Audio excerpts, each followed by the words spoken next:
আসসালামু আলাইকুম।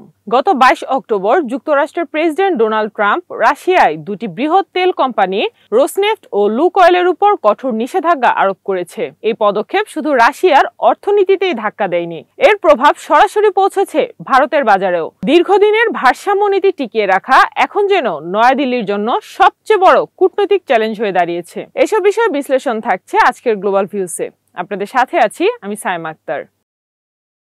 2022 সালের শুরুতে যেখানে দিনে 1 লাখ ব্যারেলের কম তেল আসতো, এখন তা বেড়ে দাঁড়িয়েছে প্রায় 18 লাখ ব্যারেল।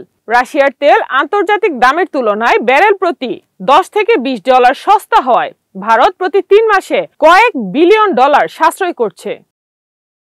কিন্তু নতুন মার্কিন নিষেধাজ্ঞায় এই লাভজনক ব্যবসা হুমকির মুখে পড়েছে। যুক্তরাষ্ট্রের ট্রেজারি বিভাগ সতর্ক করেছে, রোসনেফট বা লুকয়েলের সঙ্গে লেনদেনকারী যে কোনো প্রতিষ্ঠান, ব্যাংক বা বীমা কোম্পানিকে বৈশ্বিক আর্থিক ব্যবস্থা থেকে বিচ্ছিন্ন করা হবে। এতে অনিশ্চয়তায় পড়েছে ভারতীয় তেল কোম্পানি রিলায়েন্স, ইন্ডিয়ান অয়েল ও নায়রা এনার্জির ব্যবসা।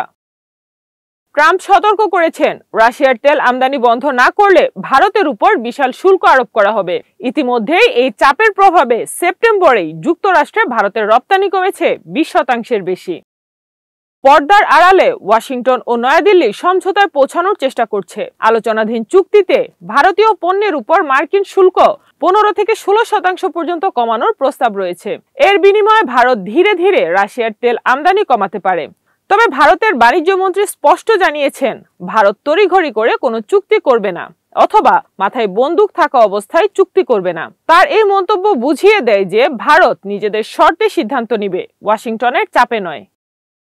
বিশ্লেষকরা মনে করছেন, যুক্তরাষ্ট্রের চাপের কারণে ভারত রাশিয়া থেকে তেল আমদানি 30 থেকে 40% কমাতে পারে, যা ভারতের জন্য বড় অর্থনৈতিক ধাক্কা হবে। ব্যয়বহুল মধ্যপ্রাচ্যের তেল আমদানি করলে ভারতের মাসিক খরচ $1 থেকে $1.5 বিলিয়ন পর্যন্ত বাড়তে পারে। এতে চলতি হিসাবের ঘাটতি বৃদ্ধি পাবে এবং রুপির মান দুর্বল হবে।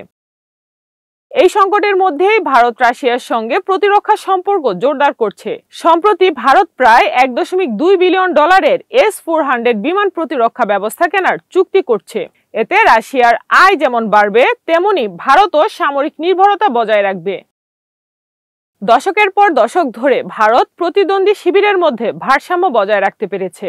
ভারত একই সঙ্গে ব্রিক্সের প্রতিষ্ঠাতা সদস্য এবং কোয়াডে কৌশলগত অংশীদার। কিন্তু ট্রাম্প যখন হাতের মুঠো শক্ত করছেন, কঠোর আইন প্রয়োগ করছে এবং পুতিন যখন বিশ্বস্ত ক্রেতাদের উপর আরো নির্ভরশীল হতে চাইছেন, তখন ভারসাম্য বজায় রাখার কাজটা কঠিন হয়ে যাচ্ছে। দশকের পর দশক ধরে ভারত সফলভাবে রাশিয়া ও যুক্তরাষ্ট্র দুই প্রতিদ্বন্দ্বী শক্তির মধ্যে ভারসাম্য বজায় রেখেছে। কিন্তু বর্তমান বৈশ্বিক বাস্তবতায় সেই ভারসাম্য ক্রমেই ভঙ্গুর হয়ে উঠেছে। সময় এখন ভারতের সামনে কঠিন এক সিদ্ধান্তের। রাশিয়া ও যুক্তরাষ্ট্র দুই পক্ষই ভারতের কাছ থেকে প্রতিশ্রুতি চাইছে। বিশ্ব রাজনীতির এই নতুন বাস্তবতায় কঠিন মোড়ে দাঁড়িয়ে ভারতের এখন ভারসাম্য বজায় রাখার কাজটা কঠিন হয়ে যাচ্ছে। সাইমা আক্তার, নয়াদিগন্ত।